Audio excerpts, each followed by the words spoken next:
Welcome, everybody, to the Tom and Gerry show from me, Tom O'Mahony. And me, Gerry McBride. How are you all keeping? Season 4, episode 3. We've been back 3 weeks, Tom. We can't say we're back anymore. I know. Yeah, technically, we're that fella who just hasn't taken his coat off yet at the party, even though he's there for 2 hours now at this stage going, oh, geez, somebody in the door. You're like, nah, man. I reckon I'm more like the lad who's working at a job for about 5 or 6 weeks that still shrugs his shoulders and goes like, oh, well, I'm only new. I don't know. You're not fucking new. You're here long enough. The last couple of weeks of the podcast, Tom, we could put a few things down to technical hitches and ring rust and all this kind of thing, but this is episode 3. We can't be fucking around. Season's half over, lad. So you're saying to me, basically, if we made any balls tonight up of technical wise, we get no slack whatsoever from our bosses / listeners? None. I wouldn't. I'd give no quarter myself.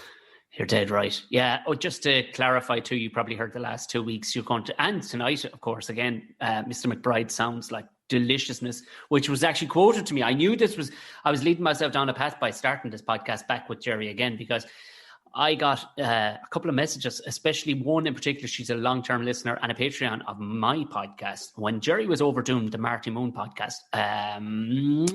she did describe him as sounding like somebody pouring honey in your ears. Now, I'm assuming that's a good thing, Gerry, is it? Well, I don't know. I mean, like, you know, it sounds like pouring honey in your ears like it might be a good thing. But to me, it sounds like some sort of advanced Guantanamo Bay torture. You know, I'll pour honey in your ears until you give me an answer. Oh, no, I can't hear shit. I get this honey. It's all sticky and it's all going down the back of my neck. I don't want it. I'd give up secrets promptly, Tom. Or a cure. One of those witches. You know, those witches cures for fucking like something bizarre, like ingrown toenails. Do something completely unrelated by pouring honey in your ear on a full moon. Pour honey in your ears. Well, we might save that. We might save that for an upcoming segment, Tom, because you never know what way that wind would blow. But you're very. Hey, Tom, we do this every goddamn podcast. Every podcast we've ever done, we do the same thing. No, we launch into it and just start rabbiting on because we just can't wait because we fucking love each other so much. We just can't wait to fucking chat to each other. And we forget to introduce ourselves and introduce the show. How are you all keeping? My name's Gerry McBride. That's Tom O'Mahony, stand-up comedians of note. Yeah, and podcasters back at it again. Yeah, I mean, it's only been 4 years. You know, it's only been 4 years, and I'm sure people have joined us on the journey at this stage. If you're 3 episodes in, if you're not, if this is how you just landed by pure fluke, you went, I'll give that a fucking listen. Well, have a look at the numbers, people. We're on the 4th season, 3rd episode. You got like 20 odd episodes to fucking wind back the clock on. Go have a listen. You've got nearly a full day, if you include 8 hours sleep, of podcasting to catch up on. Can you imagine that? Can you imagine a hybrid, somebody who's really easily influenced? You know, when you hang around with somebody for a while, and you have that friend who's got that real spongy accent when they end up picking up your accent. Imagine somebody picking up a fucking hybrid of our 2 accents after listening to us for nearly 22 hours straight. Oh, Jesus, do I have to, Tom? What would it end up being? It'd be some weird... It'd fucking keep you from your sleep at night, so it would. I don't know. Well, I mean, theoretically, Tom, I mean, you're like a down south-ish culture and I'm an up north-ish kind of culture, so I reckon we'd come together and sound sort of like Athlone. No, Gerry, you've never been to Athlone. No, trust me, no. But yes, this is the Tom and Gerry show. This is the Tom and Gerry show. It's the foremost podcast put out by Tom and Gerry together until we put out another one. And what we do is every week we take you through stuff and guff and bullshit, and you know it's not going to fucking cure world poverty or anything, Tom. It's not going to, it's not going to disarm the Middle East by no means. Oh, this is not going to solve anything in the Gaza Strip. But what I will tell you is this: if you have any inkling on bullshitology, bollocksology, or just fluting about, this is the place for you. No Googling. There is no Googling goes on here.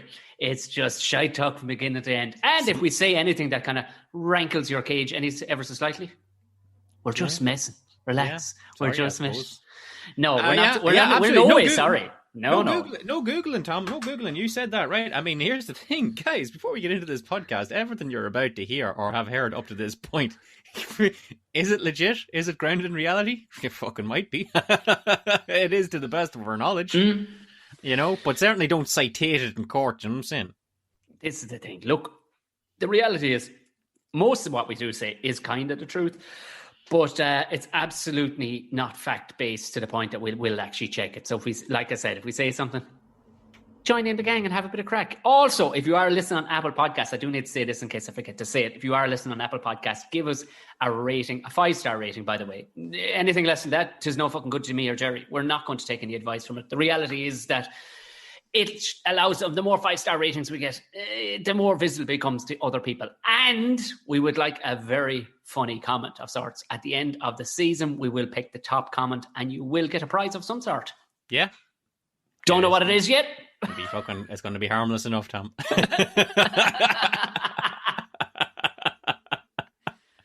Look, we promised it'll be something. It'll be, like, I don't know, a fire log or something. It'll be. We'll probably do something practical. It'll be a wisp of gold. Oh God, I'd love a wisp of gold. I got one right here. Fuck off. Yeah. If we were back in the mobile podcasting studio, Tom, I'd give you half of that. Yes, you would. In all fairness, you absolutely would. But that is kind of like springing a beer on a fella and going, "Hey, I thought you're drinking by yours." We're drinking now, are we? Is that what it is? Oh no, we're not drinking. But at the same time, it's the kind of same thing. He sprung out Wisp of Gold on me, and here I am with fuck all Wisp of Gold. Wisp of Goldless. Well, you know what you can do, Tom. You know what you can do. If it upsets you so much that I have a wisp of gold and you don't have a wisp of gold, you can give out about it, okay? But we need a place to do that, Tom. We need a place where you and I can come together and give out about shit. Wouldn't you know? We just so happen to have a fucking podcast that does just that. Our podcast, as for new listeners or old listeners alike, we just break it up into a couple of segments, and each segment does its own little thing. And the first segment, Tom, is a segment where we give out about things. Mm-hmm. What do we call that segment, Tom? We call it Giving Out Yards. Conan, what is best in life? To crush your enemies, see them driven before you, and to hear the lamentation of your women. That is good. That is good. Giving out yards, folks. And Tom, I do believe it's your week to give out yards. It is, of course, my week to give out yards. I know, and for any of our foreign listeners, anybody from outside of Ireland, if you've never heard the phrase to give out yards, it's to whinge, to complain, to bitch, to moan, whatever you like. We were owl fellas before we were owl fellas, Gerry. So we fucking Benjamin Button over here. You actually are getting younger looking. Whatever the fuck is going on. I feel like I made that joke already on this podcast. So No, you haven't. You haven't. Have I not? You haven't. No, because I have to listen diligently. You haven't yet, and if you fucking have, I'll edit it out. Good stuff. Yeah. Yeah. This is one thing you should know about me, Tom. I got like 6 jokes tops, and they cycle right round to themselves. Well, you see, I'm glad you went down the Benjamin Button one because that's ties in the king of segues, by the way. Did I mention that? The fact that I was able to give out about the Wisp, and then all of a sudden you leaned straight into our opening segment called "Do You Have Out Yards?" Well, thank you, Tom. And now and by the way, we do not discuss these with each other beforehand because that takes away all the element of crack. We don't sit around a round table going, "So Gerry, where can we go with it?" We don't. We like to we back our own chat.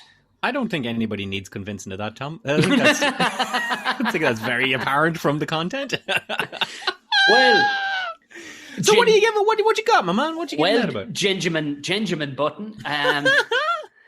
You might be a culprit because I don't know. I don't trust the youthful looks that I mean, yes, you are after getting fitter and all the rest of it. And yes, you're doing the walks every evening. Anybody who follows Gerry, follow Gerry. He does have very entertaining stories about walks and all the rest of it in the evening times on the up and down Dublin roads in around the place. But my major concern, and I have only recently moved away from the greater Dublin area, but in the area I was, cosmetic surgery was coming fucking thick and fast out of the woodwork. Stuff that the kind of levels of cosmetic surgery that I thought only existed in crazy town places like the Jenners and the fucking Kardashians. I gotcha. People are starting to look like peeled cats. You know those cats, those ones with wrinkles all over their body, but then their face looks, they got that weird shiny look, like a shiny skinless cat. Cats. Yeah, they look like a shiny cat. And it's like genuinely, I was pulling into an Aldi in, I don't know, is the area near Sallynoggin. But this lady was walking along in front of me, and it's, God bless her, but she must have dropped the guts of 40,000 on her face. And it really? There wasn't one facet of it because she was stuck in front of, like, the way we were at a good 15, 20 second look at her. And I was just flabbergasted. I'm like, woman, what have you done? like, is there a never end? Like, you know, when you open a packet of crisps and you go, I'll have a couple of crisps. And then you know you're not going to have a couple of crisps. You're going to munch all the way and you're going to have crisp all over your face before the end of the fucking evening. You're going to have to finish those crisps.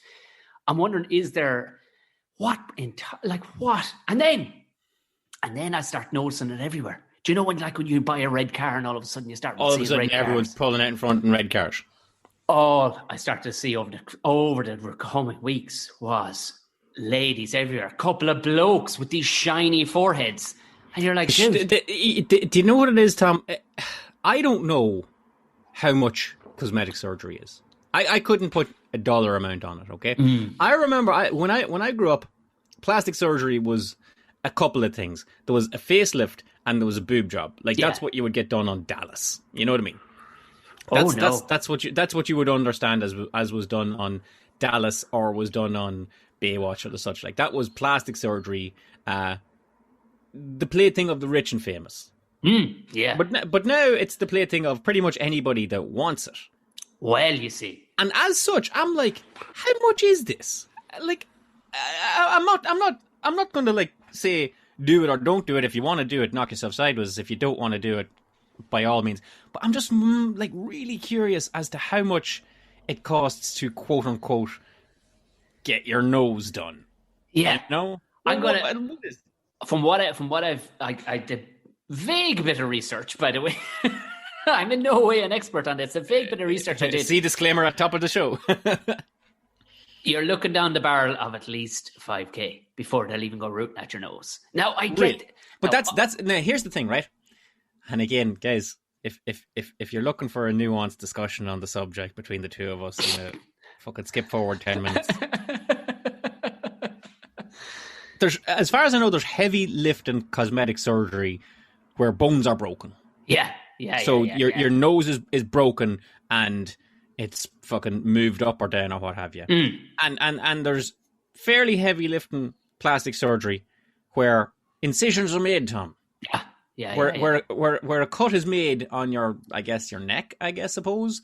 And if I'm understanding it correctly, if I have a wrinkly neck, all right? Yeah. All right, which I don't. I just have a neck that starts at my chest and comes to my chin, in one go. If I have a wrinkly neck and I want to get rid of it, what I do, if I'm right here now, is a cut is made under the jaw, and about an inch of skin is taken off it, and then one is pulled up to meet the other, and therefore you've made the neck skin tighter, and now you've got a neck that looks like a younger person's neck. That's as I understand it happens, right? Yeah. That's the nip and tuck of it, right? Yeah. Now I can't see that being cheap, and I can't see that being something that you would take on with doing lightly. So to me, that's still a Hollywood thing. That's still something that richer people do. Not at all, Gerry. Because but on the other side of it, if I understand it correctly here, Tom, and I'm going to use that that's phrase. A phrase. I'm going to use a lot. Take a shot every time you hear me say that. That there are other cosmetic procedures, shall we call them, rather than surgeries, but procedures where it is a simple thing such as an injection or a filler, Tom. What's a filler? Don't know. But the injection would be like the Botox, which is where if you have wrinkles on your on the side of your face or on your forehead or some such, like a wee injection goes into it and can be done. You don't have to go under anesthetic or anything like that. It's just a wee injection in your forehead, and that'll smooth out the lines on your forehead and smooth out your crow's feet. And that, to me, seems like the kind of thing that is affordable. That seems to me like the kind of thing, and I correct us in the comments here, please. That seems like the kind of thing that would be around about the price of like a deer haircut. No. Well, yeah, but it's still steep enough. And that's why you're seeing more and more of it, because it's a cheaper thing to do, and it's a quick fix, and you don't have to take like a week off work. Well, I'll ask you this, Gerry, because you seem to be kind of the notion that it can only be part of the rich and famous. Now, how many people do you reckon went to Vegas to watch McGregor fight back in the day? And in plural. Oh yeah, loads. And that's not a cheap fucking thing to do, is it?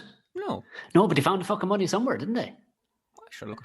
The credit union. Now, The credit union. Are people tipping into their fucking this is communion money? I'm just wondering. No, but every one of these websites, every one of these clinics in Ireland, they all have their own finances. Just like a car dealership. Right, okay, they so all have their own finance. So you can pay off your nose or your ears or your pulls or pull forward or your fucking stretched neck. You can pull it, you can get it done, you can pay it over a 5-year period if you really want to. Now, they have you see, because you'll be into them the whole time for top-ups, because you can't fucking recap a tire. You just fucking can't. They tried it back in the fucking 80s in America. You can't recap a tire. When the tire's gone, the tire's gone. So when you say if I go in tomorrow to get my neck desagged, then through the natural course of aging, that thing's going to sag again. So I got to go back in. But sure, it's only going to sag worse, Gerry. It's only because now you're pulling where there's not more neck growing. Do you know what I mean? You're not growing more neck. You're stretching out the old stuff and stretching it out. Here's the thing, Tom. If I had a nip tuck done on my neck and I went from having like an old person's neck to a young person's neck, can I still look up? Not at all. Can I still look up as well as I did, or is my angle of ascent just kind of hindered by the tighter neck skin? Oh, absolutely. Have you not noticed these people? They look fucking almost catatonic. I've never noticed them during a lunar eclipse, Tom, to see whether or not they were fucking looking up. They are not. It's and I started to notice these people more and more, and I'm thinking, who? And when you read into it, then it's like, oh, well, they're doing it because, they're being objectified by the opposite sex. And you're like, nobody is. No, listen, this is a word to anybody considering any form of cosmetic surgery, unless it's to fucking get a gammy eye out of your fucking way, or a nose that's gone sideways across your nose and you can't breathe out of it. Don't be bothered with it. Especially from what I know from back in the day, for young women especially. When I hear of young people, whatever, if you're in your 60s, fucking have at it. Go fucking mad. Light up your head. Put a big crocodile clip at the back of your fucking head like Homer Simpson and pull it all backwards. Go fucking mad. I don't give a shit. But it's the youth is what worries me. More and more people are seeing injecting their fucking lips. What are your lips going to be like in a couple of years? Because here's the thing, Gerry. There isn't a bloke on the fucking planet, if you're trying to impress him, actually gives a fuck. Well, I would put it to you, I would certainly say this with some certainty, Tom. There's not a bloke on this podcast right now. But to each their own. Yeah, do you know what it is, Tom? It's like you know what? If you've got the money and inclination, I'm inclined to let people do whatever the fuck they want, all right? But I will say this, you're right with the younger people, but it's like me when I see younger people getting tattoos and things like that. I'm like, fair enough, you wanted it, you got it. It wouldn't be for me. You'd be inclined to wonder what that looked like in 20 years' time. But you know what? That's what you wanted at this point in time, and you swung for the fences, and if you wanted a tattoo of Batman on your forehead, you fucking go nuts, right? So it's hard to say don't do it, but at the same time, why are you doing it? Yeah, well, if you're truly doing these things for yourself, I say more power to you. If you're just like, fuck it, I'm going to go and get an arse lift, Tom, which I'm told. Now this is what I want to get onto. Right, well, this is what I want to get onto. This I've got notes on, right? All right. You just have random notes on this. You have written a lot of stuff down. I didn't know that was a fucking thing, Tom. I didn't know that was a thing. I thought it was a joke. I actually thought it was a joke. I thought it was things people said about Kim Kardashian, like, oh, she's had arse implants. And haha, funny joke, because that's not a thing, right? And seemingly I don't know if it is. I don't know if you do just get like a fucking load of like boob job silicone stuffed up your arse and it gives pretty much, you arse. Yeah. Or whether it's arse kind tits. of like you're getting arse tits. You're getting arse tits. Yeah. Or is it that they don't put anything in, but they do a nip tuck kind of lift up kind of. No, well, I don't. There's a bit of pulling and dragging that way. No, there definitely is but it's a procedure. An implant put into the buttocks. You wanted a bigger arse, and here you have it. Here's the thing, Tom. If you're a younger person, you probably could achieve something along the lines of what you're going for, with a bit of gym work and a bit of effort and such like. Yeah, you have youth on your side and you have time on your side. Now, once you cross 40, Tom, I can assure you, nothing is getting built. Nothing. No. So if I wanted a lifted arse right now, I'm not going to the gym because if I fucking look at a weight, I'll get a hernia. All right. So if I wanted an arse lift, I would have to pay money for it. All right. Yeah. Okay. Fair enough. Younger people, I'm like, you're good looking to begin with. I wish you would understand this. You've got youth on your side. You're a good looking person, and anything you're insecure about, I can assure you, ain't not a problem. Not going to be an issue. So I don't think you need to get your arse cut up. Here's the thing. Here's the thing. You fucking don't, Gerry. You don't. Youthful muscle will fucking build in no time if you want yourself a big old arse. When I was a young lad in the gym, you walk past the gym and all of a sudden it's the gains. Holy shit! Yeah. It's, yourself. Yeah. You'd only have to look at the fucking weights and you'd be gone massive.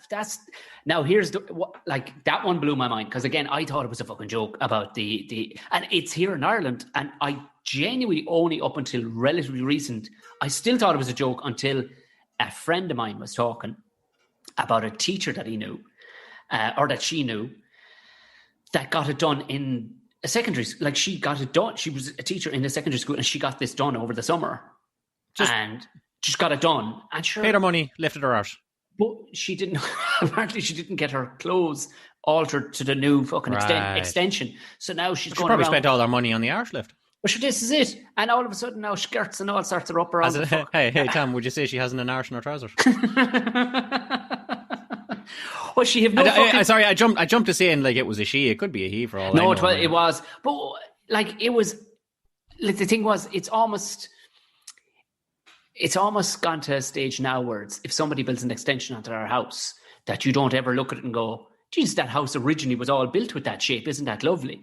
It seems to be acceptable now for people to go, oh, sure, great. Yeah. What is the end mindset you're trying to put into people's heads by getting an arse implant?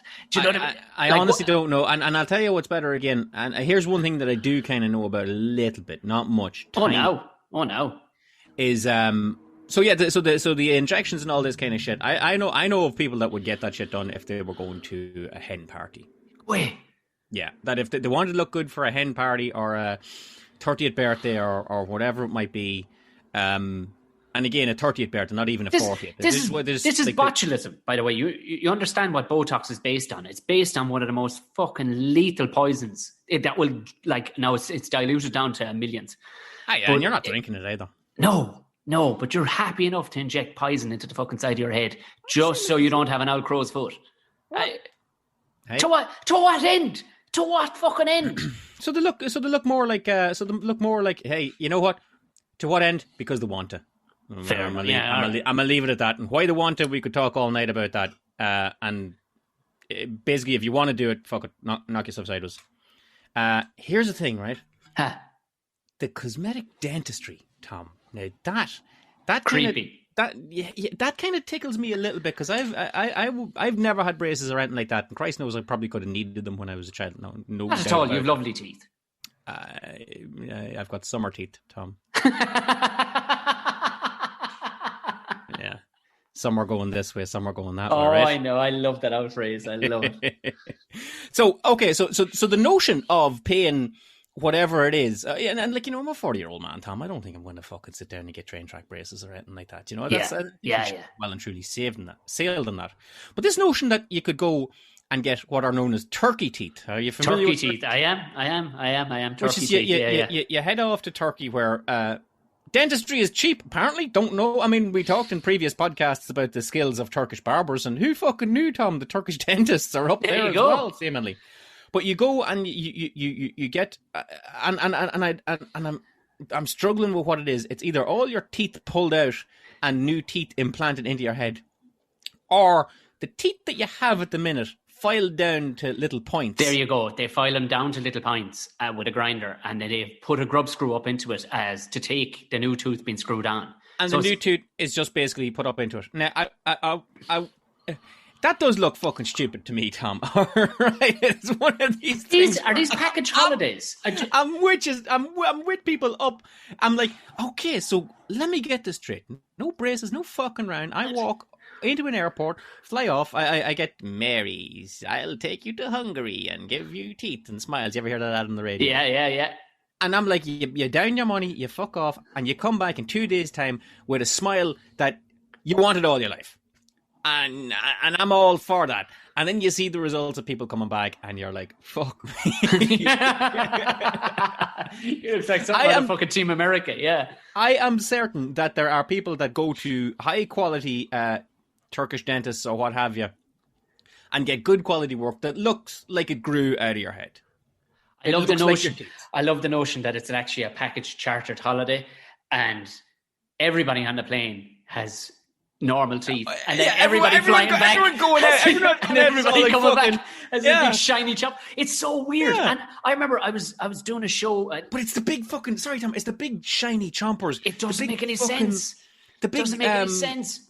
You know the wind-up chattering teeth like the fucking Joker would have. They look like that, and big I'm like, tombstones. Yeah, I'm like, did you not fucking pick that out of a book? Is there not a catalog? But it's the same thing with the faces, Gerry. They're all coming back with these ridiculous faces, and you're going, did you all just go to page 1 and go, I'd like to look like a shiny cat, please? Thank you very much. I'll have that, because everybody ends up looking. Do you remember the Who's from Whoville? Or the what was it? They had another one. The same people that made Bowie was in it. It was sci-fi fantasy. The Labyrinth. Oh yeah, Labyrinth. Yeah, and there was another one then called the Crystal something or other. And Dark Crystal. And those people with the curly, strange lips, they all end up looking like Joan Rivers. It's that same fucking look. But the teeth thing is one of the strangest. I find the teeth unsettling because, and again, I only say it because it's the kind of thing that I would consider doing myself. And if you're asking, why would you do it? Like, are you doing it to fucking impress people? I'm like, no, it's just because I fucking never like my teeth, and I might like to get them done. I can see why someone would do that. So that's why I'm not hard on anybody. To clarify, what Gerry's talking about is getting it done himself. What you said was, I might do it myself. Oh yeah, no, I'm not going to do it here in the shed. No. Now that'd be a podcast. We'd have to video. That'd be a video one. We'd have to start a Patreon page for that one. Just Notion would come to me. That's why, like as I said all the way through, if someone wants to go and get the crow's feet wiped off their face, I can understand that, because I'd like to go get this fucking Turkish dentistry thing done, and then you see the results, and I'm like, no. I'm going to need a little bit more control over this. That's what I'm saying. Because it looks like they've got the same fucking teeth that goes into everybody's head. And they come back with this... I'd nearly say to them, give me the turkey teeth, but do me a little favour. Just kind of make them a wee bit yellower there, so they look real. Because this sort of fucking bioluminescent white... staggering white. It ain't it, Tom. It's nowhere in nature. It's one of those colours that's nowhere in nature. It shouldn't be. Like and a chap I was working with on a show a couple of years ago, I remember, and the same chap, he's on RT at the minute, and I remember he's going, I wish my teeth were whiter. I went, show me your teeth. And I said, they're fucking smashing. And he goes, I said, hold on, let me ask you a question. As you're watching too much fucking Instagram with people with ridiculous teeth.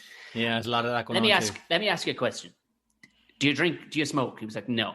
I said, do you drink a lot of coffee? Maybe one a day.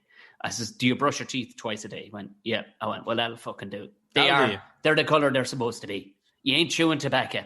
You know what I mean? You don't fucking smoke a pipe.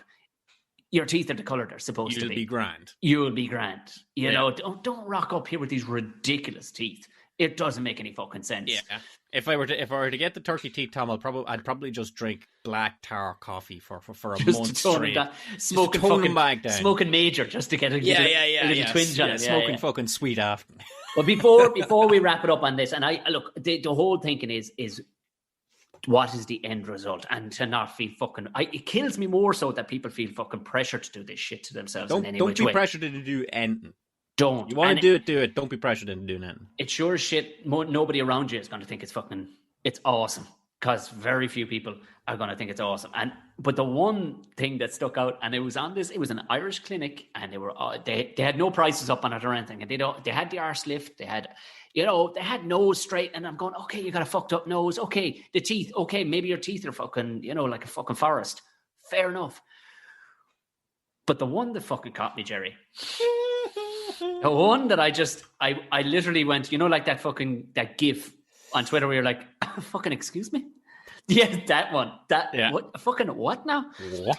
Was under the male section was pectoral implants. Right, like fake tits for fellas. A boob job for and like, go. What? None of us are getting any younger, but go to the fucking gym. But at the same time, Gerry, laziness comes into this too. Like, oh, absolutely, that's 100% what it is. And who is getting this done? Because if you haven't worked, say, unless you have some freakish genetics where it's just never worked out, where you've got fucking unbelievable shoulders, arms, and torso, and the chest just could never fucking take off. Oh, fucking okay, you're trying to balance the books. But the reality is, anybody who's gone, fuck the gym, I'm getting a pair. If that's your attitude, those brand new square fucking titties you're about to get, they ain't going to fit in with anything else on the rest of you. Because almost by default, from going to the fucking gym and lifting shit, you will end up with proportional fucking pecs to your shoulders and arms. Yeah. You will. Do you know? But it was, and I started to look them up, and they look fucking horrific. And these are people advertising these ones, and I'm going, I don't look fucking normal. Don't look normal. I've seen some of them, and it does look a little bit fucking Ken doll. You know? Yeah. Like that ain't it, pal. That ain't it. If you wanted it and you consider it a job well done and money well spent, knock yourself out. But I will say this in closing, from my end of it, Tom. For anybody that's getting any of these procedures done, just remember where you live. Yeah, you live in Ireland, and you're impressing nobody, because that's just Ireland's resting gear for these things. Is therein lies my whole thing. It was nobody's going to say well done. People will tell you that you look well to your face, but we're a pack of fucking begrudging, spiteful bastards, backbiting, two-faced bastards. We will definitely talk about it. We are. Unless you can get a procedure done of any sort that makes it look like you haven't had a procedure done, which I'm guessing that's where the big coin comes in. Well, Gerry. That's where the big coin comes in. I do hear that phrase every now and then. She's had good work done. Yeah. But again, which suggests that there's bad work done, Tom. Well, also, that's I could accept a bad job done on a fucking bad old car I drop in. I ain't fucking letting my face into some mechanic who's going, the left bone's connected to the right bone. And, it's you only get one face, Tom. Don't fuck it up. You can't, as a famous comedian once said, you can't wear a jumper on your face, lads. You can cover. You can't wear a jumper on your face. But to back up what Gerry was saying, my whole premise was this: I get it if you're in fucking America. Because people will because it's such a wide, expansive place. There's safety in numbers. People may bitch you a little bit, but they will But in Ireland, you will, even if, a lot of time, Gerry, people will not tell you that it's a good fucking job. They'll pull you up on it straight away and go, what the fuck did you do? The fuck have you done? Because we're too small of a nation to get away doing shit like that. You remember you're in Ireland, just remember that the only possible cosmetic procedure that we will begrudgingly allow you to get is like a fucking skin graft after you've had a terrible accident. and after that, you've got notions and we don't like you. Yeah. What do you mean you got your fucking nose straightened after it's flattened across your face with a fucking hurley? Fuck. Oh, yeah. You got a toe cut off and made a thumb out of it. Aren't you fucking great? Therein lies, more than anything, in closing, people, leave yourself alone. Don't be going out. Save your money. Save your money. As I've been told many times in my life, Tom, leave yourself alone. There you go. And that's a statement for life, actually, to live by. Just don't be at yourself. Just don't be fucking at yourself. There you go, Gerry. That's my giving out yards for this week. I'm done. Good. Warranted. It is. I think it was warranted. I think it was worth saying. Yeah. And if nothing else, like I say, anybody that's listening will notice one thing: we solved nothing there, Tom. Oh, absolutely. Oh, nothing. Absolutely nothing. And I would welcome people to follow us on Twitter at the Tom and Gerry Show and to enlighten us on everything. Hey, if you got some shit done to your face, show us. Tell us why you got it fucking done. These are two blokes who are never, ever going to get shit done to their face, have no idea. It's like being... and also, we will never be NASCAR drivers, but I'd love to talk to a NASCAR driver to see what it's like. If you had your teeth done and it looks good, let me know. Yeah, give me a price on it, like, and ask, and put in a good word for me. If you've got a discount owing to you, just say I know a guy. Fucking holidays in Tenerife, getting the fucking teeth done. McBride comes back going, "Hey guys, how's it? No high vis jacket needed for you out walking in the evenings." Smiling. There you go. That's the kind of segment you get with the Tom and Jerry show. There you don't go. you know? High quality content. If you like the sound of that, you stick around. We got a pure closer. Now, when I say I did research on that, Jerry, I mean 45 seconds tops. That's it. I watched an episode of Real Housewives of Beverly Hills over the Oh my God. One day she was watching on the telly and I was pissing around on the computer and I kept an eye in on it. And there was a woman that looked a lot younger than the rest of them and she goes, yeah, my missus said, yeah, she's had good work done. And then there was a woman down towards the end who looked terrible. She had bad work done. That's the research. I wonder when you say, like, you know, you're talking about the neck thing, we put a cap in this, but have you ever come out have had a roasting hot shower? Yeah. And then all of a sudden, like after drying off and stuff, you're as fucking tight as a drum. Yeah. And everything, you go, Jesus Christ, I need to lip into a fucking vat of aloe vera or something. Wow. You know, I wonder, is that the feeling all the time after getting all sorts of shite pulled? Like, is that what Dolly Parton feels like? You know, or Don Johnson, or somebody who's gotten a load of fucking work done to themselves. Does their whole head just feel under pressure the whole time? Well, I know the trademark of Botox is that you can't your forehead either or is greatly lessened, like the lines in a forehead. So I'm like, you know, how does anybody know when you're fucking steaming mad at something? Like genuinely. Yeah. Or maybe that's a look. Maybe that's a look you could ask for in the catalogue. Go, can I just get the fucking could I have roaring fucking savage fucking mood look, resting bitch face all the time? Like. Yeah, I would like the don't fuck with me, please. Yeah. Now, all right, Tom. What else we got? What else we got for our fine listeners on this evening? Well, as always, and I think we rested in the last season, but it's still it's always been everyone's favorite segment. It's as we said at the top of the show that we are a couple of stand-up comedians, and we have gigged far and wide. We've gigged everywhere, really. Fucking wherever you can fucking gig, we've done a gig in places sometimes that there should never be a gig, and that's normally when things go fucking sideways and whatnot. And if you are an aficionado of the Tom and Jerry show, you know what's coming up next. It is everybody's favourite. You want to tell them what it is, Jerry? Yes, indeed. It's a segment about our worst gigs ever, Tom, and we like to call it My Worst Gig Ever. What do you need us for? Because some damn fool accused you of being the best. You son of a bitch. Oh my God, I guess it's time for me to fucking relive a horror show. Yes, if you wouldn't mind, please, Jerry. This is where this is really the whole purpose of the podcast. It's more like therapy. That these things you can wipe the hard drive when it comes to fucking horrific memories and all the rest of it. The reality is that it never fully goes away. There's always digital breadcrumbs, as they say in the world. And just like that. I have got memories of my children's birthdays that are vaguer than the memories I have of these shit gigs, Tom. Well, let's follow that breadcrumbs up to the Hansel and Gretel house that was that fucking shit gig, if you wouldn't mind, please, Jerry. Not at all. Well, as I said the last show, Tom, as I said the last time I fielded this segment, we're stand-up comedians. Mm-hmm. But like, I would make argument that our skill does not lie in the telling of jokes. Like I've said it last time, our skill is public speaking. That's what yeah. No, and if it comes to speaking in front of a large group of people, that's something that some people just fucking can't stand doing. And Tom, I don't know about you, I quite like it. Oh, listen, we're both egomaniacs. Look, we're on a fucking podcast begging for people to listen to us. Are you fucking joking me? Like really. I would be, Jerry, right now, if given the chance. You know that bloke that'll stand at the top of, Grafton Street with a sign saying, repent. And he'll tell you, just reading verses from the Old Testament. From the Old Testament. I would do that. I would do that. Yeah, I see the guy like yelling chapters of Deuteronomy out of the crowd, and I'm like, who books that? Yeah. Follow Gerry on Twitter for more of this kind of stuff. Burst through all. Who books that?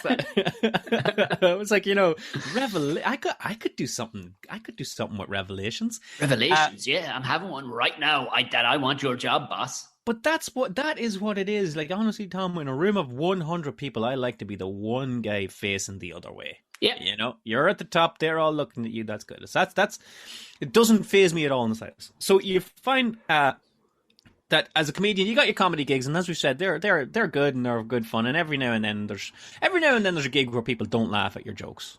And who cares? You know, there you go. Nothing was lost. You go on to the next one, they do laugh. That's the swing of the clock, you know? Yep. And there are other times where you really find yourself asking, what the fuck am I doing in life? Why am I? You would, as I remember the comedian Sean Hegarty once said to me, we were in Edinburgh and we were doing a split show, which is a half an hour each for the hour slot that you get in that venue. And some days we'd have the place rammed and we'd have amazing shows. And the next day you might have 4 people in and it's the middle of the day in Glasgow or in Edinburgh. And he said at one time, he went, this would give you a fucking condition, wouldn't it? Like this much fluctuations in your emotions would in such a short space of time, i.e. 26 days. It can't be good for you. You'll only bend a yoke so many fucking times before it breaks, Gerry. You know what I mean? I would say with Edinburgh, like, you know, some of you never came home, Tom.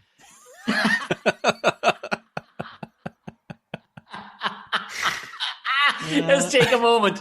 Take a moment. That's a great fucking line. So yeah. If you came home, you weren't the same. Yeah. So like the last of these worst gigs ever that I did was when I found myself compare of a beauty pageant. Oh yeah. And again, that I wasn't booked on that from the strength of I heard them tell a real funny joke. I was booked at that for the strength of him. This is a guy that can stand in front of a crowd, doesn't appear to have a bone of shame in him, and you know, will brush all this off. And I've taken a few of those gigs, and that's kind of where my mind went to for worst gigs ever this season. Like the times when it wasn't necessarily a comedy gig, but you did it anyway. And I've turned down very little of this time. I've turned down one gig where it was public speaking, where I was asked to be the ring guy. Okay. At like an MMA event, right? Oh wow! Why? Why did you turn that down? Why would you turn that down? Well, this is the thing. They came to me and they said, "Look, we got your name from whoever." And we need you to come on. And I goes, well, what is it? And he goes, it's ring announcing. It's welcome everybody to. I'm going to say City West because where the fuck else would it have been, right? Yeah, of course. Welcome everybody to City West.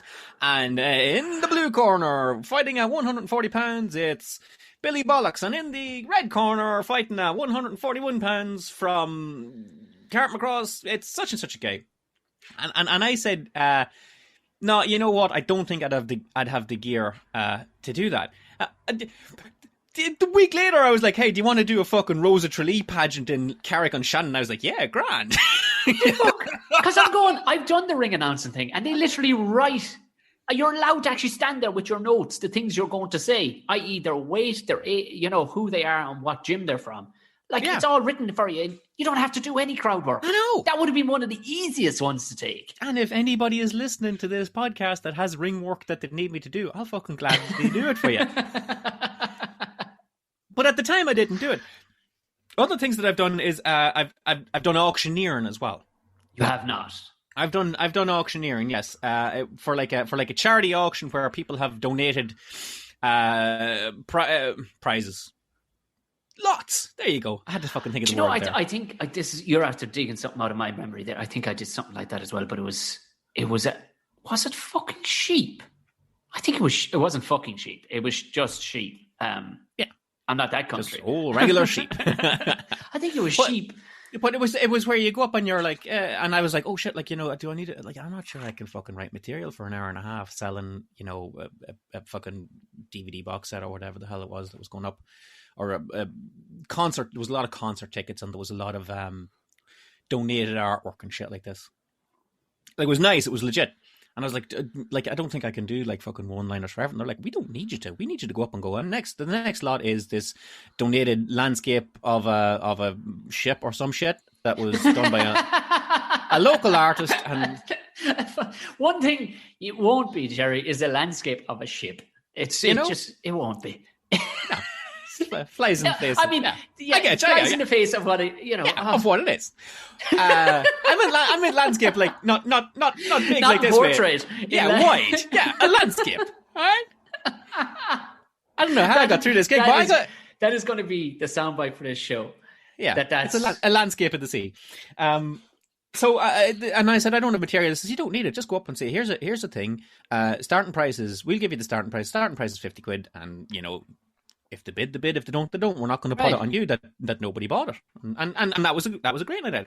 I've also given Tom a motivational speech. Fuck off. Other than the Tom and Gerry show being motivational and somewhat, you have not given a motivational speech. I've given a motivational speech to like a load of business people. Fuck off. Yeah. In a was it like a Toastmasters or something in the 7 o'clock in the morning? One of these things? It was like they were having like a little seminar in a boardroom kind of thing. Probably out in City West again. You can find me in City West. Most likely, I've done so much fucking stuff out in City West. Yeah. And I went out and I was like, and I said, what do you want to talk about? He goes, well, like, talk about how you became a stand-up comedian and blah blah blah. And basically, all we want to know is like, how you made yourself a stand-up comedian in such a cutthroat market. Right. Okay. You could have picked more successful comedians for this, but I did. When I went out and I talked to them and they nodded and smiled and they went on and applied it to their lives as business people. And no, they didn't. Gerry, they didn't. They fucking didn't. Applying stand-up comedy to your business model is the worst idea ever. It's a dreadful idea. They just needed me to go do this thing. And the other one, and this is the worst one, Tom. This is the worst gig ever. Okay, those are all relatively pleasant by and large. Oh, you're teeing us up nicely here. That was Gerry's LinkedIn profile for gigs that he will fucking do. Yeah, I'll deliver on those. This next one, though. This next one, not so much. And I don't even, I can't even put a name on what I... You don't even know what you were doing. What I fucking tried to do. Because it's the oddest thing, Tom. This, of all the worst gigs ever that I've ever told you about, this is the one where I most fucking shot myself in the foot. Okay. Because what I was asked to do was stand-up comedy. And what I did was anything but. And the reasons why I did that, Tom, are to me now quite unclear. Well, let's see if we can unbox that, as they say in the business world. So I got a mail to say, listen, we seen you in doing a gig in town, which is always a good start. Thank you very much. Yeah. And we'd like you to do. We're hosting an event in the Mansion House, and we'd like you to do comedy for it. Oh, lovely. A corporate gig, I do believe they're called, right? Yeah. And the Mansion House, lovely. I haven't. Yeah, I haven't done on whatchamacallit Street. Yeah, with all the time.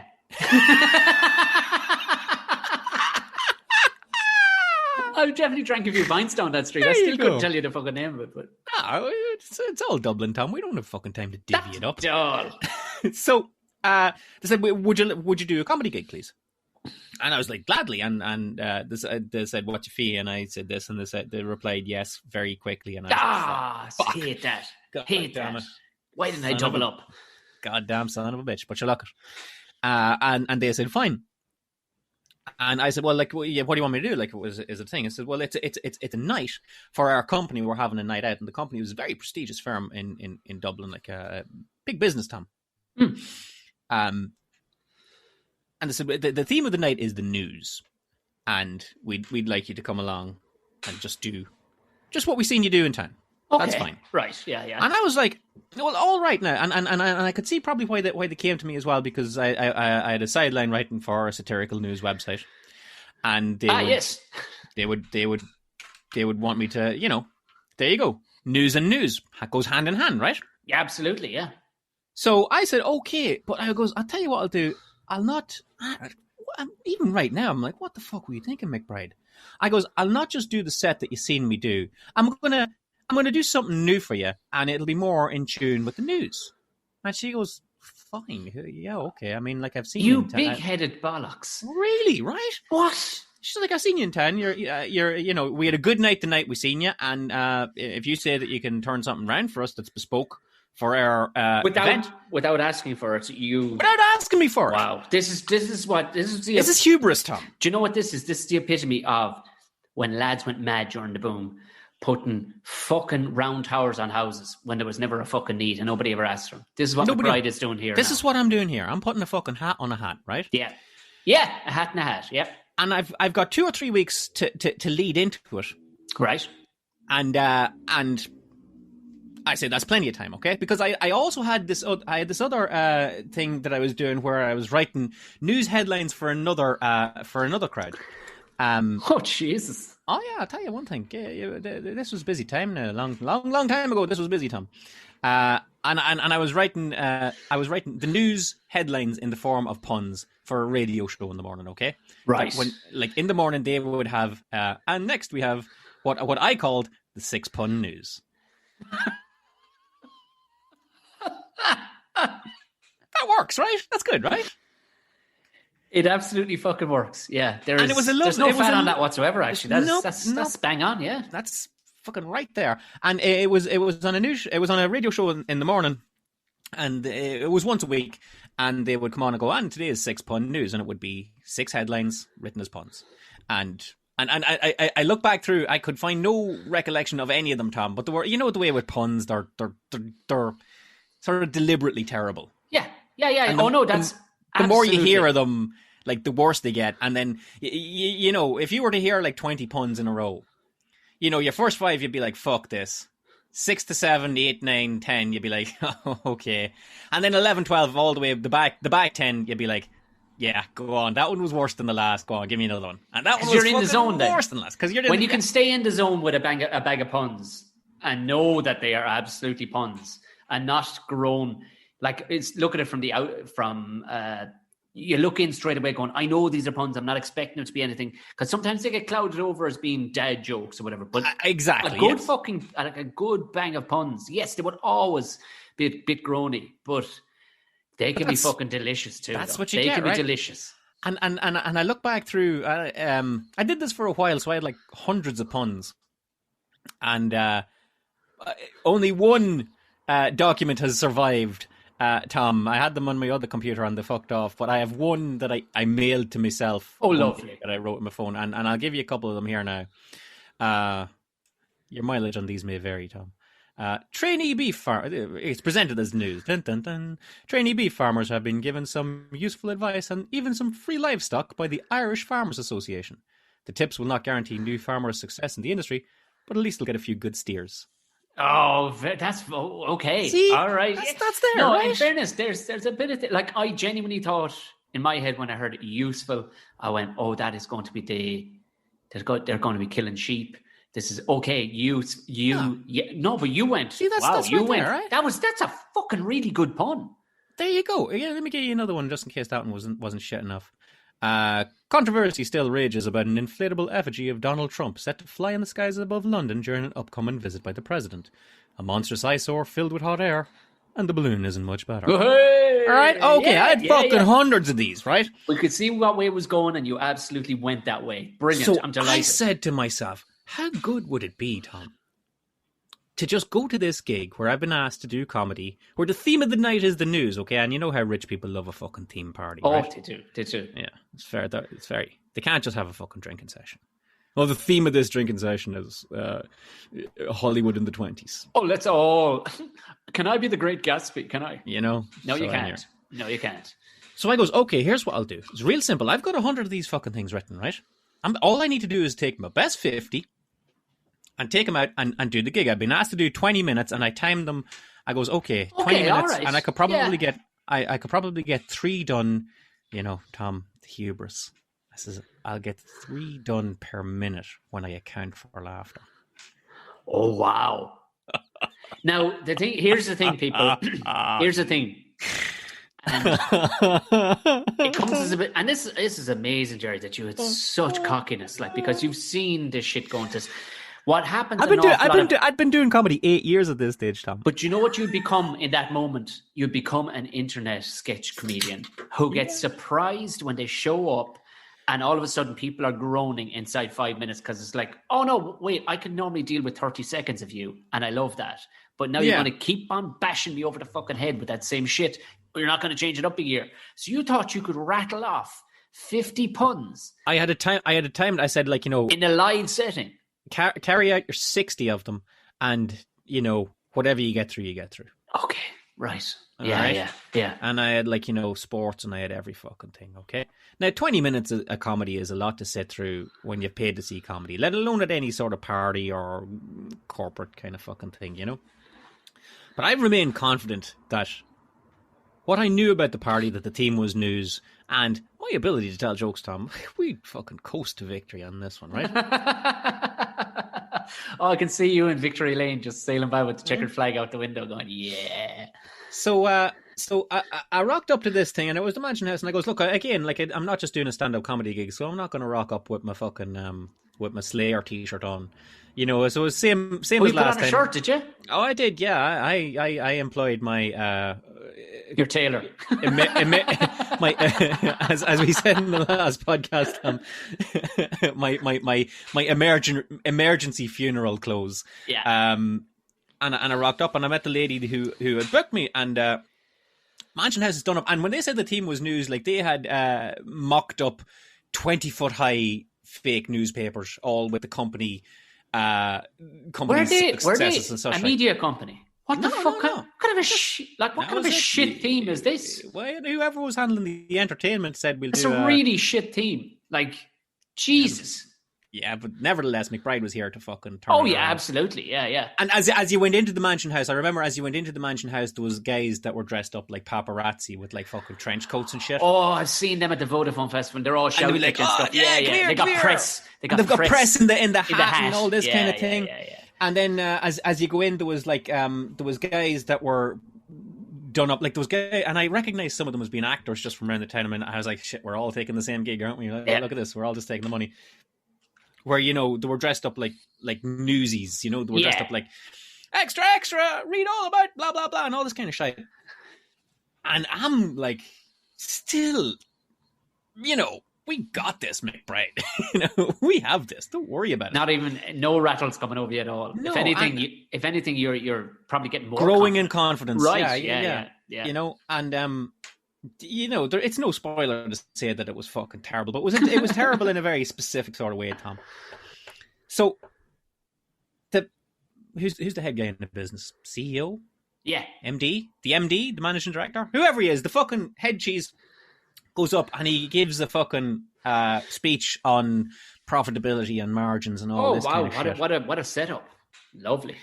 And then he goes, and so we're going to go on with the night. And we long-time listeners to Worst Gig Ever will know this spiel from people bringing you on to absolute fucking carnage. No. You know the one that's like, and we'll have a young lad there. He's going to do a bit of comedy. Yeah. We're going to do a bit of comedy. And his exact words were, I don't know what that will entail. Okay. Were you still like bouncing off the limiter of confidence, or was there any kind of were you like, well, this is... I was unfazed, Tom. Oh, wow. I was specifically unfazed because I remember distinctly saying to myself, if I was going up here to do a stand-up comedy gig where I was just like, so were you ever doing a bit of writing like this?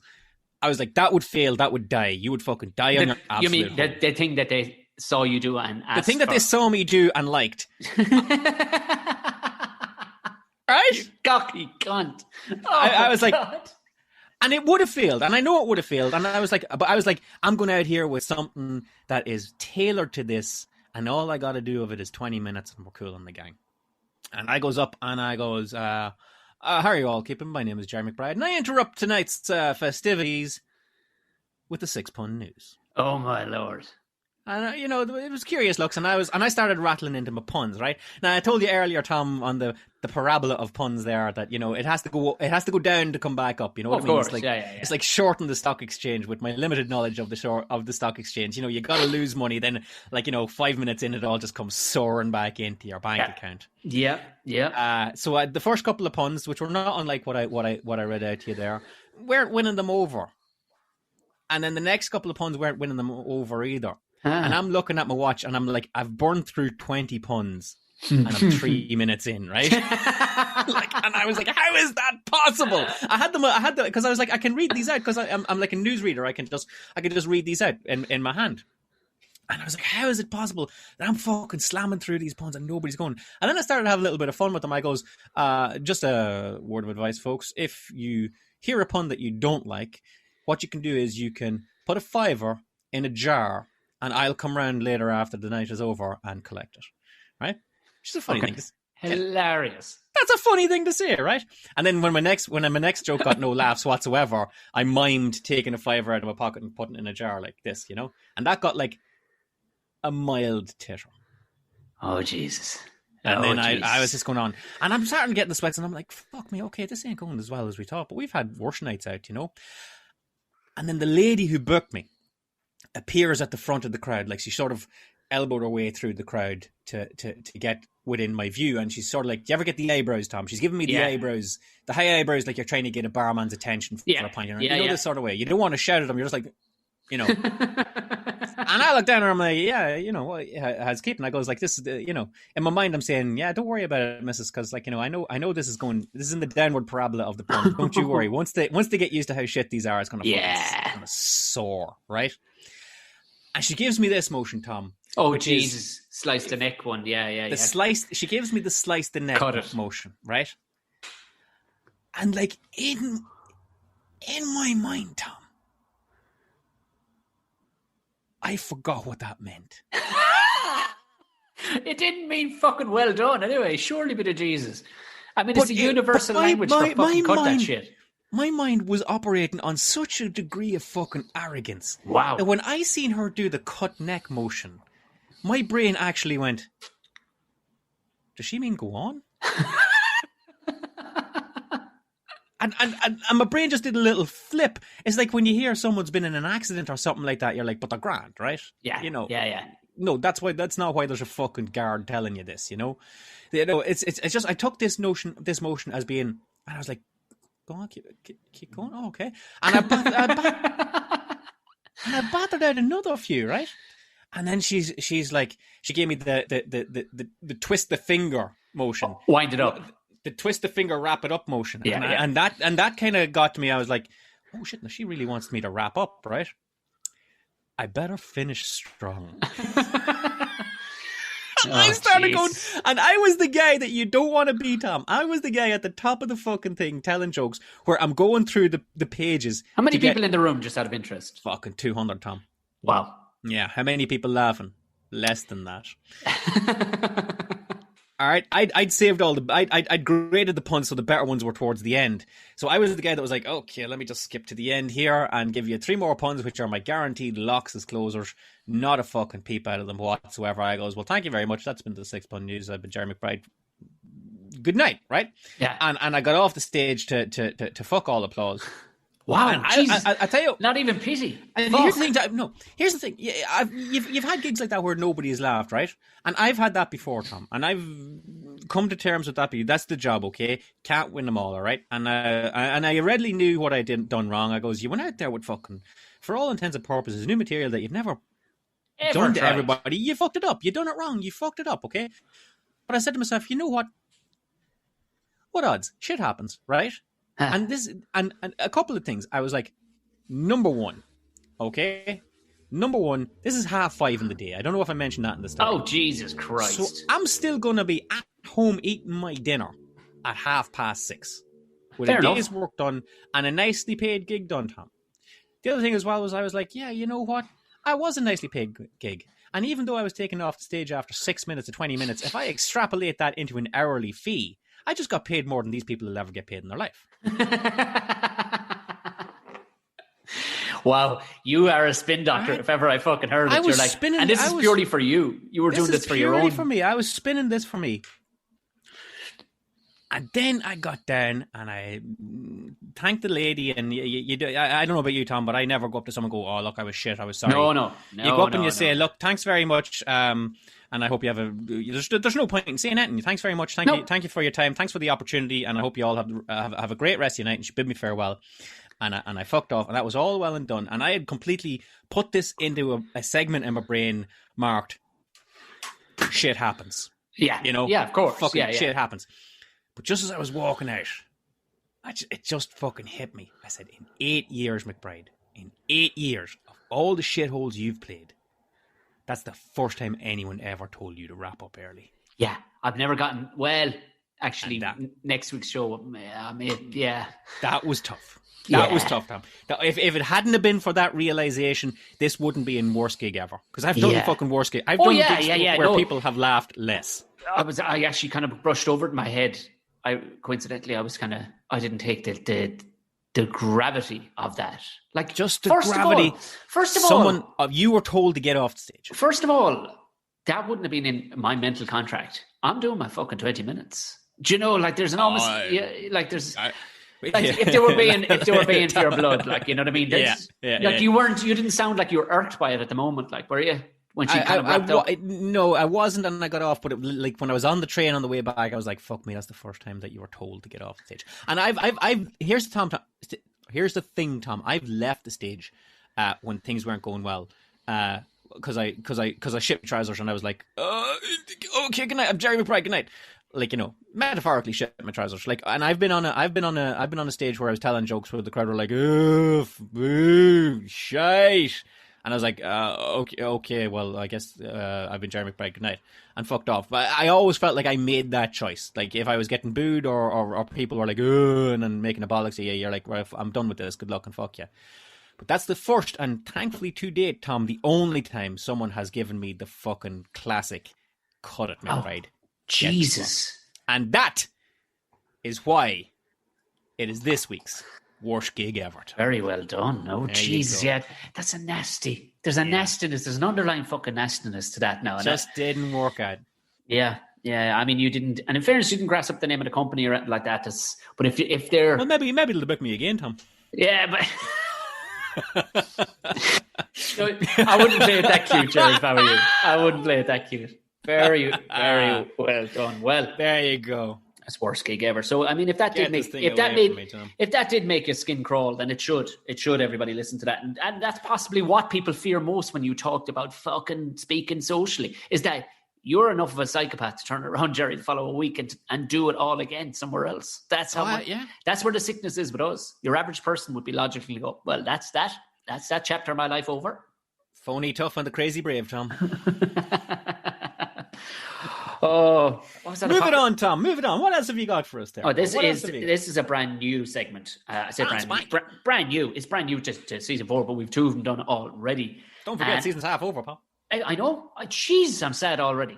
But I don't think we're going to leave as much of a hiatus between the 2 other ones. Yeah, fucking remains to be seen. We both talk stuff to the fucking gills the next time we do when we won't be able to speak. But ironically put, and this is a segment, again, brainchild of Gerry McBride, because people age, people get fucking, but they go through life getting battered. I can't think of anybody I would want to be friends with that has actually skated through life without ever physically damaging themselves or having some fucked up thing happen to them. Because you need to be a bit warty and a bit busted. Yeah, nobody liked that fucking child at school that never had a sick day. No. I mean, I suppose, well, you can be sick, but just get kicked into school all the same. Like, just get into, In the fuck. Yeah. But this is a segment that Gerry brilliantly came up with. Like I said, it's something to do with fucking injury, sickness, and all the rest of it. And because people love fucking misery, Gerry. People love ailments. That's why we call this. We love this this segment, Tom. We call it "What Ails You." It's nothing. Barely a flesh wound. On your feet, old man. And Tom, what has ailed you, my friend? Oh my God, you are looking at a walking fucking pincushion here.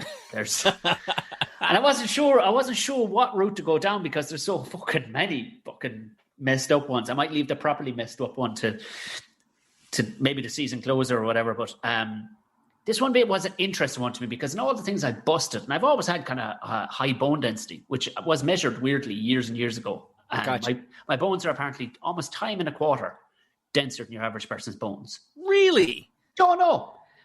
And I think it was a speculative doctor put it down to the possibility that I was raised on goat's milk, straight from a goat, back in the day. Way. Yeah, I was allergic to dairy from a very, very young age.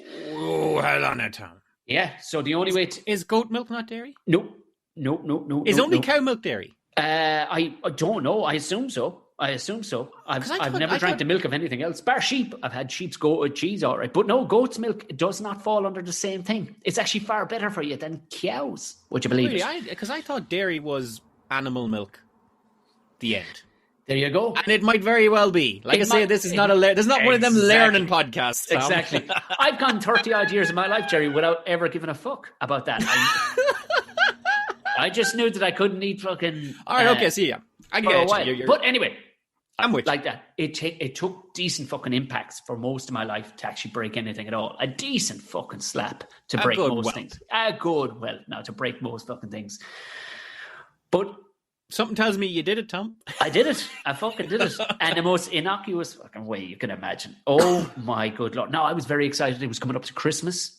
Normally around Christmas we do a lot of stand-up gigs and all the rest. But they were, they're there, but it's not like you're going to be, Sputlands where you're going to be doing 20 fucking in 1 week and stuff. December it's grand. But for the first time ever, I had landed a role in a panto. Yes. Yes. Yeah, and this is in recent memory. Yeah. This is maybe 5-6 years ago, and it was the University Concert Hall panto. And it's one of the few pro pantos. Most of the pantos, they're Amdram or whatever. But there's a pro panto, big company comes over from the UK, they set it up and all the rest of it. I had never so much as fucking even been to a panto, Gerry. The first panto I've been to, I was in. You were in? Yeah. I like that. Highly professional dancers. Now, from the outset, they said, we don't want you for your dancing. Thanks, Tom, but we fucking don't. We don't even want you. Problems is Tom. We don't want you for your singing either, Tom. We just need you to be fairly active and fairly funny. I went, that's fine. It was to be me and Carl Spain. Two of us were a double act in the whole thing. Yeah. How can you go wrong? 1,100 people twice a day. It was all set up for us, Gerry. It was all set up. I was a nice payer. It was a bloody nice payer. It was going to fucking make Christmas and January nice. You know what I mean? Nice. Getting exposure to this amount of people. Well... I felt fit. I went, I can do this. I can do this. I ain't no fucking Fred Astaire, but I can dance as much as they want me to dance. I can move as much as they want me to move. And fuck me, if I'm paired up alongside Spainer, I can sure as shit look the part anyway, because... You need me to dance poorly and be funny? Not a problem. Not a problem. I can do that. But I wanted this gig. Big gig because it was going to be a nice one. A nice gig. I'm here asking who fucking books it, Tom. Yeah, I know you are. And the fact that they're giving me that much leeway and everything. And not 3 days before we started. Fucking rehearsals. What'd you do, Tom? The most innocuous fucking thing you could ever imagine. I slipped on my mother-in-law's stairs. Slipped on a carpeted stairs. Going up or coming down? Coming down. Oh, coming down. Coming down. Innocuous. Not doing anything stupid. Not carrying a tray of fucking crystal fucking glass. Not trying to balance a fucking beach ball on my head. Not juggling. Not fucking... Walking. Not looking at a phone. Nothing. Walking. Welcome to your 30s, Tom. Yeah, literally. That was the moment. And in the fall, falling. If it fucking be a profession, man, I would be a millionaire. I can fall better than fucking anybody. My God, how nimble I used to be when it came to falling. I gotta tell you, Tom. I fell about a fortnight ago, and it must be like the first time I fell in easily 5-6 years. Right? Yeah. Where the fuck am I going that I'm going to fall? Yeah. No, every footstep. But I was out and I tripped on a thing, and I did the thing where, like, one or two falls step forward, and you're like, I can right myself. I can't right myself. And you know what I did, Tom? Fucking instinct kicked in, rolled round and took it on the shoulder. There you go. Shoulder to hip, bump there. I'm not landing on my face on the ground. I know I'm falling. I need to fucking just pivot around so that I can take a dunt on something where a mark won't show. There you go. I felt very stupid because it was in view of people. But and as a friend of ours, Rob Steers, when he used to do comedy, he had a great bit about knowing his age when he fell over in his 20s. Or in his teens, his friends and other people would go, fucking langer. Look at this fucking thing. Yeah, look at this shithead. Now he's breached his 40s. When he falls over now, people go, oh God. Is he all right? Oh God, the poor man. Because it's change. Is there someone we can call? And that was literally, but I bounced. I'm like, fuck that. Whoa, that took the wind out of my sails. That fucking rung my bell. What'd you land on? Land on the edge of a step. But I turned into it for my shoulder to take it. I went, the shoulder, that'll fucking take it. But what I didn't bank on is, it wasn't just one step, Gerry. Like on all 2-story houses, there are 14 fucking steps. And yes, one of those steps bounced, and then I bounced, and then I bounced again. Oh, shit. And at different times, I went, fine, if you want to hit all of me, I don't care. Come on, you fucking steps. Yeah, you fucking inanimate fucking object covered in furry carpet. What about you? Well, Gerry, it was all about it at the time. And grand as I was, I went, fuck that. That rung my bell. But it wasn't far off going to bedtime. And I went to bed with a bit of a fucking niggle. Not really thinking too much. Because you don't, like... You don't think about it. Nothing that a cup of tea won't sort. And now fucking get your head down. Fuck that shit. Swallow that. Like, if anybody's never broken a bone, like, if you think of it as this, like, searing pain or like a bone sticking up through your skin, like... Any bones I've ever broken, Tom, it's just like a real dull ache. You're like, It's a dull, persistent ache that won't go away. That's sorer than most things, but at the same time, you're just like, Yeah, that's exactly it. Until you wake up the following morning and you have... That's when you know it. You've got this searing pain running through your lungs, even. Yeah, because when you go to bed, you're like, that's sore, but sure, I've had this before. I've had this before. This is nothing. I've come off motorbikes. I've gone through fucking windscreens. I played rugby for fucking 20 years nearly. It's when you wake up the next morning and it's still there.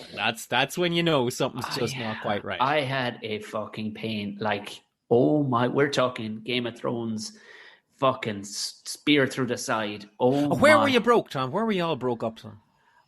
Just like around... at this stage, it was so fucking sore, I couldn't tell. It was all my midriff. It was all through my midriff. So it got to a point where I'm like, fucking swallow a couple of fucking ibuprofen. It'll be fine. Yeah, be grand. But my wife being a person who actually fucking considers humanity, and I'm kind of going, kind of fucking... What do you think I am? She was, Tom, we need to go to fucking A&E. You're not right. No. You are not right. I said, I know what not right is, and I'm fucking fine. I'm fine. And then I sneezed, Gerry McBride. And if you've ever sneezed with unknowing 3 broken fucking ribs, yeah, trust me. I've had a broken rib, Tom. I've had 2 broken ribs, but not at the same time. Several years apart. Right. And I fucking know what sneezing will do to you. I can only imagine what 3 together. 3 of them. So we went to A&E. He confirmed it. He says, you got 3 of them cracked. He says, you hit those fuckers hard enough. He says that you didn't crack them where you hit them. You sent a vibration around to the fucking front and you cracked them at the front. You cracked 3 fucking ribs. He says, look, you're going to have to just fucking hunker down for the Christmas, man. You've got 6 weeks of healing and there's nothing I can do for you. Because there's nothing you can do for ribs. There's nothing you can do for ribs. You can try, but there's nothing you can do to heal them. You can't cast them. You can't bind them. You're not going to go in a fucking full body cast for it. No, nothing you can do. Nothing you can do. It's Christmas coming up. Guy thought I had a regular job. Christmas coming up. You got 2 weeks. Just take 2, an extra 2, 4 weeks. Sit in your hole and do nothing. Yeah, do you know how long a fucking panto run is? 1,100 people twice a day. I'm right, it is. You got 2 weeks rehearsal and 2 weeks of fucking show. Twice a day. Oh my God. So you had to cancel, you had to pull out of the panto. That sucks, dude. No, I fucking did not. I asked him how strong the fucking drugs he could give me. He went, why? I said, because you better prescribe me something that can shut me down from between my neck and my waist. I need my legs. I just need my head, my fucking... And he went, there's almost nothing. I says, all right, with colds. So I got this prescription for this cold spray that would pretty much, back in like the 90s when they'd be like trying to eat, they had this magic spray that would spray on a padlock and all of a sudden... Yeah, and smash it off, yeah. No, that exists for skin in a kind of a sense. If you just don't want to feel anything. You don't want to feel anything. So I was... This is like Terminator spray. Yeah, so I was taking 2 morphine tablets before every show and I was spraying this magic freeze spray, and then I was taking some other ibuprofen to see could I take it down internally, and just had to keep an eye that I didn't puncture a lung and spit up blood. But like part of the show was, to give you the context, part of one move in the show was, it was Beauty and the Beast, and essentially myself and Spainer played the castle characters, but there was no furniture. Gotcha. They weren't furniture, but essentially we were to be... I get you. Be our guest. So we were two goofy guys. Be a guest of ours. We were in and there was one particular. Be our non-copyright guest. Exactly. Where Spain had to pretend I was like a sweeping brush, so he would use my legs and swipe me around a very very, very large floor, and sweep me all around. And there's Carl, there's no easy. He knew, but he didn't know the extent of it because there was no light way you could go about this. There wasn't like you. Well, I was just about to say, Carl, if he's listening, and I like Carl, and I've always had a lot of time for him. He's a good guy. He's always nice to me, and that goes a long way in my book. But there are guys that would be able to do that motion to you, Tom, where they'd take all your weight and you wouldn't feel a thing, and you probably wouldn't touch the ground. Like big circus strong men kind of dudes that you wouldn't feel a thing. And Carl, I can only imagine he was like trying to push a rope. Literally. Yeah. And I'm even trying to use my hands to scoot me along the fucking floor that bit easier. But would nobody take fucking mercy on you, Tom? To me, I didn't. But Gerry, I can barely fucking remember that 36 show run. I was so full of shit. I was so full of fucking gear. I can't even tell you what I told people up to the extent of this shit. Like, you know what I mean? If you saw the fucking black bruising, you might fucking guess it. But it wasn't, we all had our own dressing room. It was, nobody fully knew. Because if you left it out, your man... you're gone, yeah. You're gone. Your man, the boss man's going, I can't fucking back you. And it wasn't until... Who's that McBride guy that was on to me? That guy, he'll come down here and do this for half the money. To be honest, I got the gig based purely on my accent. It was based purely on the fact that my accent doesn't sound too far away from where the University Concert Hall is. And come here, I don't want to be a guy that comes with a solution to a problem after the problem is gone. But you see, when Spin was pushing you around like a mop, like, do you know what you wanted there? You wanted like a little mechanics trolley. Takes away from the whole illusion, Gerry. If you got to head off and get yourself some paraphernalia if you and Spainer had exited stage left, he put you on the trolley, and then he came across like pushing you on your back on this trolley. Nobody would have known it was a trolley, and you could be doing all this fucking backward swimming, and the gag would have worked. I'm sorry to just fucking Gerry, solve everything, Tom. No, sorry, Gerry. We're just coming off the back of you telling me what gags are going to work. And you spent 6.5 minutes dying on your bollocks with experimental material. I'm just going to say, get me the number of that director. I'm going to cue him in on a few things. So I am. It was all right. I told him maybe 6 months later when he had signed me up to the next year's show. I went, last year, and he went, yeah, you're fucking broken to pieces. Yeah. I went, well, just in case you hear, I definitely was broken up. But yeah. Oh my god! And Tom, you are a fucking screwball, man. That is crazy. That's what you do when you want it. That's what you do when you fucking want it, Gerry. And you fucking want it hard enough. You better not come out here on giving out yards, giving out about the likes of your fucking Charlie Sheens with their drug problems that show up and, just hep themselves up on drugs and get through the performance and have all their problems with it. You did the same fucking thing. You're the same fucking thing. Hey. You're like your man in Last Boy Scout, where he's there like, yeah, pro football, and all of a sudden you're taking Demerol because your knees are shot. Your Tom's over here going like, yeah, I'm taking morphine tablets to go sing Be My Fucking Guest. Yes! It's the same thing. But you know what, Gerry? If you fucking want it, you fucking do it. Whatever it takes. Whatever it takes. That was my Tour de France, and if I would have taken whatever fucking performance-enhancing drugs I could have fucking gotten my hands on if I thought they would actually help. But it didn't make a difference, because that just proves if you want it, you can get enough gear to get you through the fucking thing. But I think it's amazing, Tom, that you did all that for the kids.